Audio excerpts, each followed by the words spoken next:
اتكلم بقى على ماتش القمة.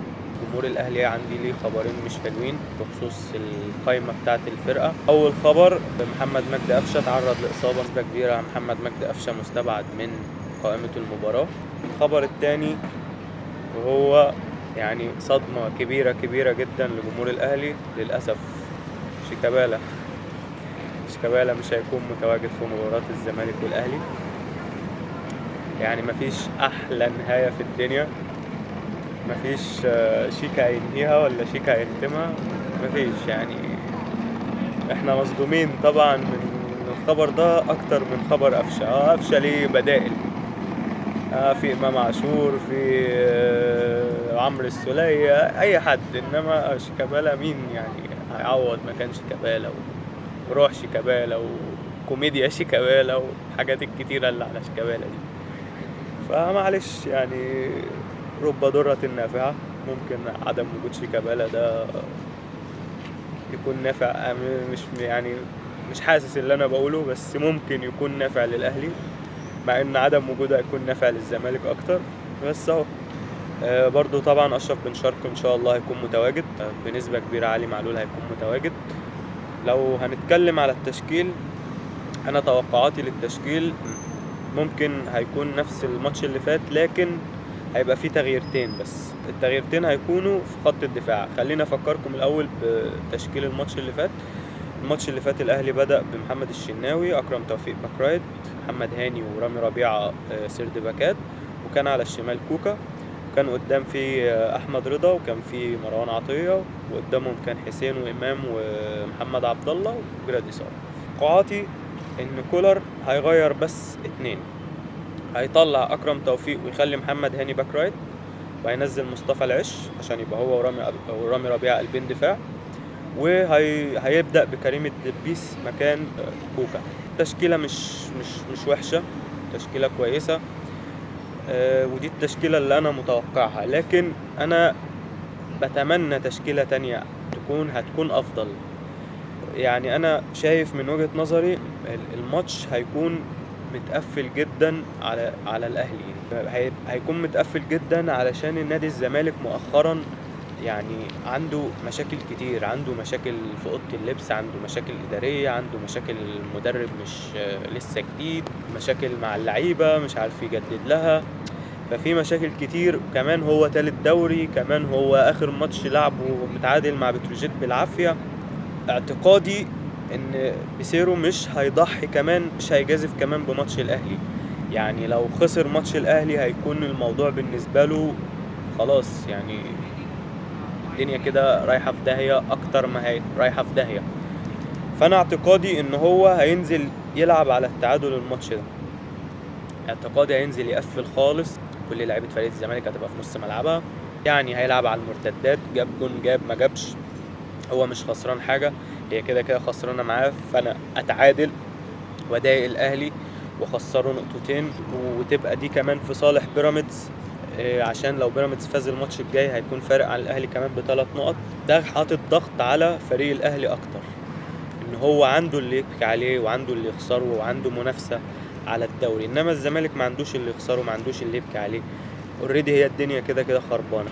انا هعتمد على ان انا ما اخربهاش اكتر. انا هعتمد على ان انا احاول انقذ ما يمكن انقاذه.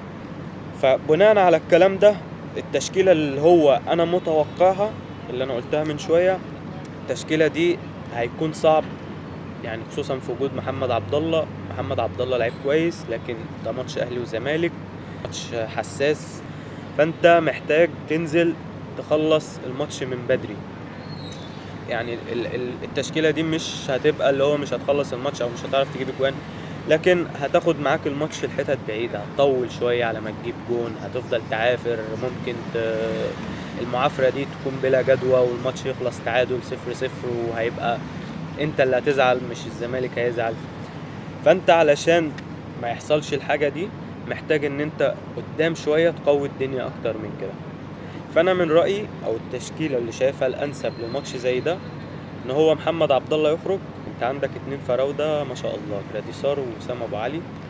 انزل يا باشا بالاتنين، يبقى انت عندك جراديسار ووسام ابو علي، امام عاشور وينج ليفت، حسين الشحات وينج رايت، كده عندك 4 قدام زي الفل. وورا بقى نزل اللي انت عايزه، مصطفى العش في الدفاع، كوكا، الدبيس، ايا كان، بس لازم قوتك الهجومية تكون احسن من الماتش اللي فات. برضه انت الماتش اللي فات كنت بتلعب الاسماعيلي، الماتش ده زي ما قلنا هيكون ماتش مصيري بالنسبة لك، هيكون ماتش مش سهل، هيكون ماتش الزمالك فيه عايز ينقذ ما يمكن انقاذه. الزمالك توقعاتي مش هينزل يهاجم، عشان لو نزل هاجم وفتح خطوطه هيتنفخ. من وجهة نظري افضل شكل لتشكيل المباراة اشرف بن شرقي. انا متوقع ان كولر مش هينزله، وانا اتفق مع حاجة زي كده، لان اشرف بن شرقي لسه يعني ده هيكون اول ماتش ليه مع الاهلي، هو لازم ينزله بديل لكن ما يلعبش بيه اساسي. من وجهة نظري ممكن يدي دفعة لنادي الزمالك.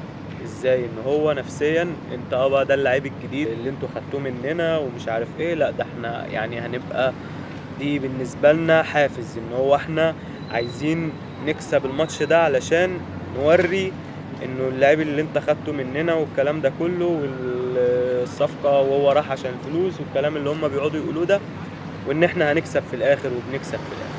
فده اعتقد هيكون حافز لنادي الزمالك لو اشرف بن شرقي نزل مع بداية الماتش. بالاضافة ان انت اصلا لو نزلت باشرف بن شرقي اساسي انت مش هيبقى عندك دكة، يعني هيبقى عندك دكة محمد عبد الله. انت محتاج لعيب بره في خط الهجوم يكون يعني ينزل يغير لك الماتش. محمد عبد الله ما اظنش هينزل يغير لك الماتش، ما ينفعش تضحي بكل اوراقك كلها مره واحده. في احتماليه وجود طاهر محمد طاهر، لكن طاهر بقاله كتير بعيد، ما اظنش اصلا انه يلعب الماتش.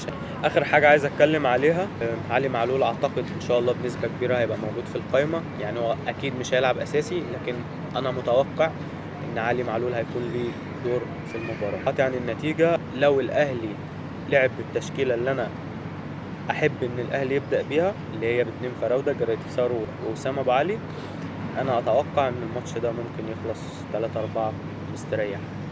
لان انت بس محتاج تجيب جون في الزمالك بالتشكيله دي، جبت جون بالزمالك هتلاقي الدنيا فتحت على البحري، وفي توتر وفي ضغط وفي كل اللي انت عايز تقوله. فلو كولر عمل كده انا متوقع الماتش ممكن يخلص 3-4 مستريح. ده كان توقعاتي للنتيجة وللتشكيل. قول لنا في كومنت توقعاتك برضو مين اللعيبة اللي ممكن الأهلي يبدأ بيها المباراة، توقعاتك لنتيجة المباراة. لو عجبك الفيديو دوس لايك واعمل شير، وسلام.